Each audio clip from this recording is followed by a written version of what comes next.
Well, Merry Christmas, Happy Holidays, and the like. It is the end of December. This is the last game news before Christmas Day, so wanted to get that in. This week's game news show, lots of different things going on. We've got seasonal events in almost every single one of these live service games that are out. Some sad news, some weird news, and lots of good end of year news. So we'll just jump into the sad stuff first. And it's not a good way to start, but it's fine. Alan Wake 2 Max Payne actor James McCaffrey has passed away at 65. He had multiple myeloma, which I believe is a rough form of cancer. I'm no expert. Been battling it for a few years, namely Remedy Studios games, Max Payne, Alan Wake 2. Really sad to hear about his passing. His impact on voice acting and the games industry is definitely well known. If you're familiar with Remedy's games, it's just really sad to hear about. And thoughts and prayers go to the family and everybody, family and friends. Really, really hope they have peace. So, yep, you will be missed. All right, let's go on to the next thing. I don't know how to move on from that without sounding like a little disrespectful. All right. So last week it was a roller coaster on Twitch. They decided to add an allowance for what they call artistic nudity. Now, if you're watching with your kids, I'm sorry, this is borderline. Like, we're not going to get into details here, but you know what those words mean together. And then what proceeded to follow on Twitch was basically Twitch became an adults-only site without an age verification, and they rolled it back because, you give the internet an inch and they will take the entire space of the universe to show you how wrong you are for giving the internet any space to do anything. So they rolled it back. I will say this is a great change because that change was atrocious and nobody thought it was a good idea except for the people who make this kind of content. I'm glad Twitch realized that they were dumb. So, yeah, lots of things happened with this. Namely, though, it's nice to know that if your content is flagged with the relevant categories, they won't be showing up on the front page anymore. That's good. I think at its core, Twitch needs to just start allowing some form of parental controls and filtering. Kids are getting on this site no matter what. If you're watching on Twitch and you're under like 13, technically that could be a rule violation. I don't really know, but it doesn't matter. You can open up the website and get to it. So I think Twitch should just go ahead and make it easy to have a parent account, go ahead and make some kid accounts, and do the things that would allow you to just block those categories entirely and move on. This was a dumb thing. I'm glad Twitch reversed it because it instantaneously got abused and no one was surprised by that. All right, let's move on. Okay, so I don't know if you guys remember back in 2020, Activision Blizzard was facing a lawsuit over workplace discrimination and a lot of other sketchy stuff. And what that amounted to was, a lawsuit was taking place. Blizzard was being sued for not taking care of their employees, a frat-like workforce or culture. What is the words there? I have been out of the corporate world for so long. Female workers were subject to, inappropriate behavior. It's never a good thing. Well, apparently they just agreed to settle for $55 million. That is just a settlement. There's no investigation proving any wrongdoing. No court has ruled this. This is what happens in a lot of these cases where they negotiate with the plaintiff and they decide, hey, we'll pay you to just make this go away. Whether or not you agree with that, I don't know. It's weird, but the affected employees from, it's specifically women who worked for the company between October 12th, 2015 and December 31st, 2020.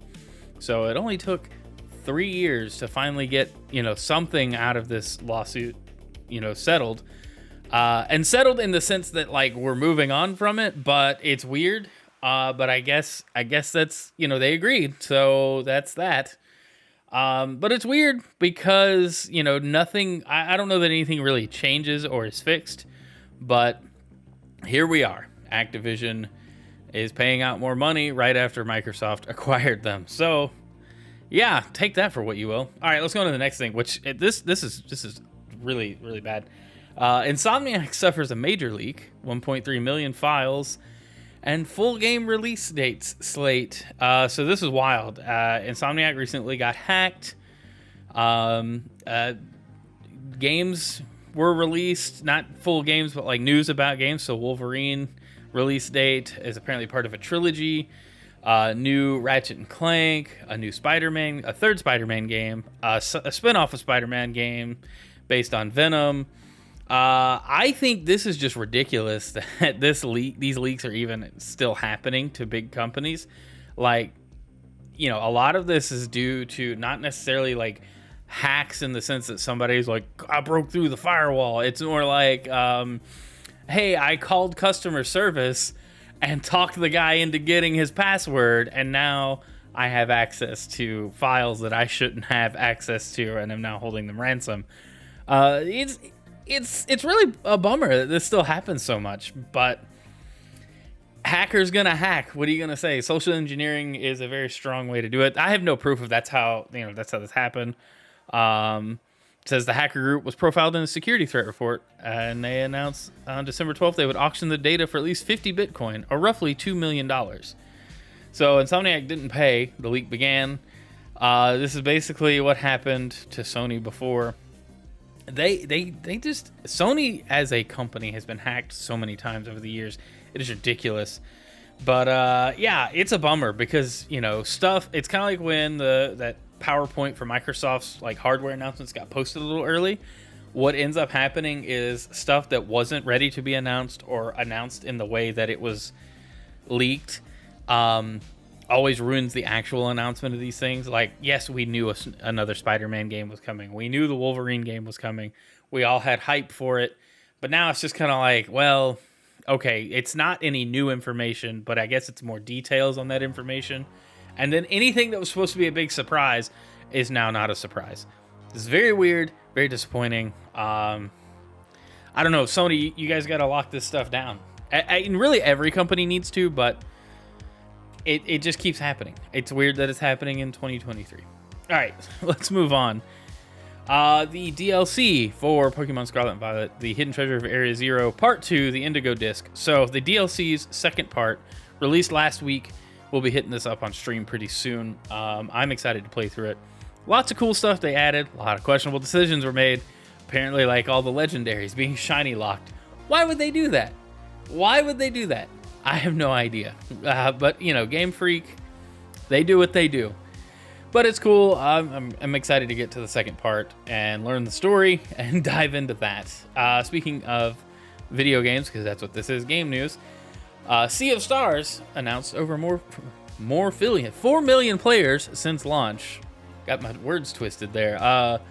That's really awesome. The game launching in Game Pass and PlayStation Plus game library. I don't know what it's called. Probably really helped with this.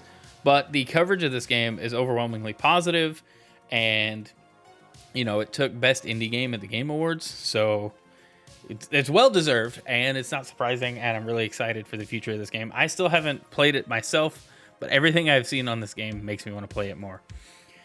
Speaking of Game Awards things, IGN had their awards where they announced the things that they liked the most throughout 2023.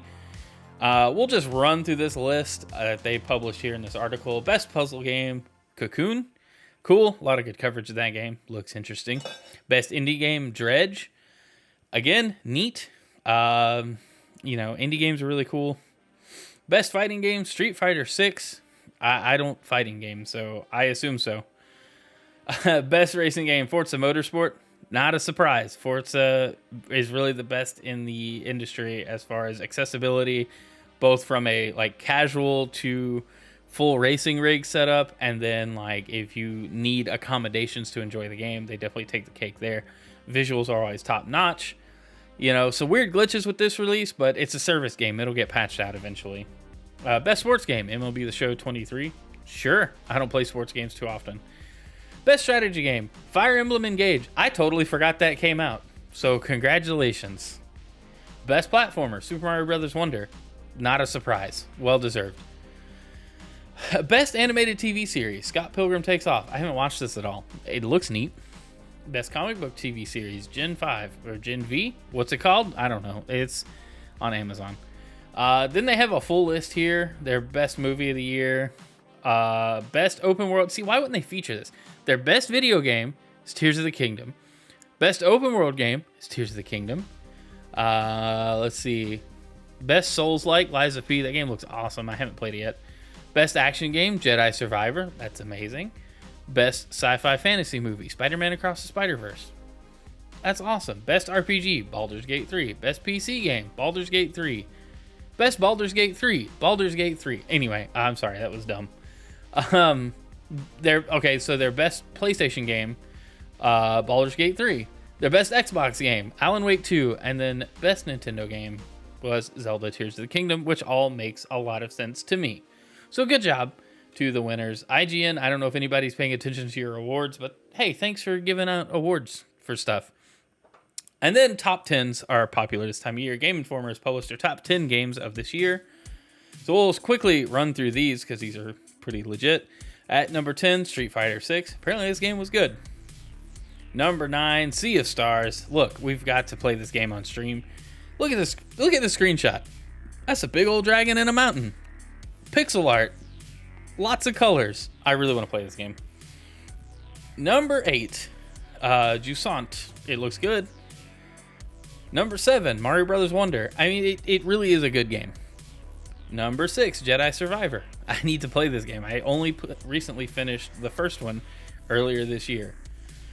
Number 5, Alan Wake 2. I'm not even going to touch this one. I'm sure it's great.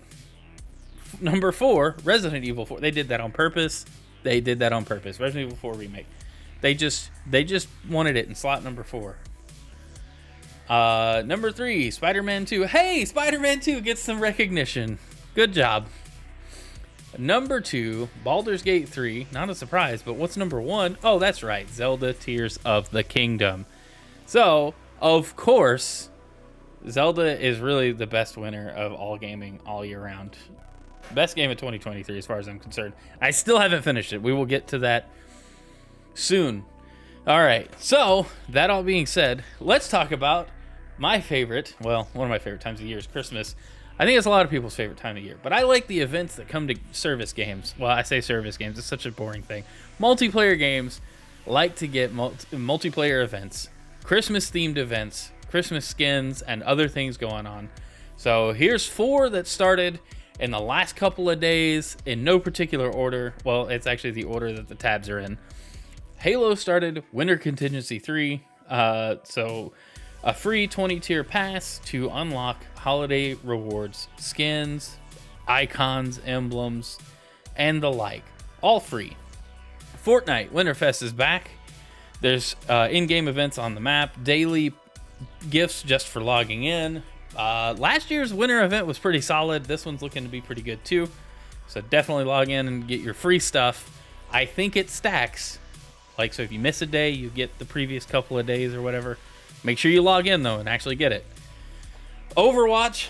I love Winter Wonderland and Overwatch. It was always one of my favorite events. I haven't played this one yet, but apparently you get a choice of a legendary skin, and that's really awesome.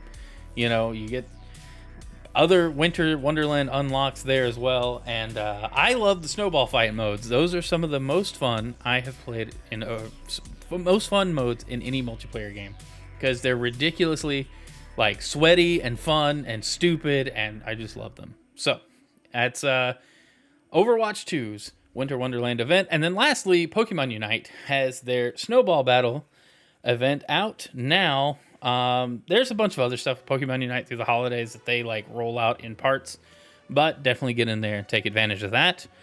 And that does it for this week's game news. If you're watching this on Twitch, stay tuned. We're about to let you guys in chat choose what I play. And then if you're watching this live on, Twitch, thank you for being here. If you're watching this on YouTube after the fact or Rumble after the fact, be sure to like the video. Let me know what you think down in the comments for any of the articles that we covered. But more specifically, the Insomniac leak and your favorite holiday event in games. Comment either one of those things down below and let me know. Let's talk about it. In that case, I'm going to go play video games now. Love you all very much, and we'll catch you on the next one. See ya!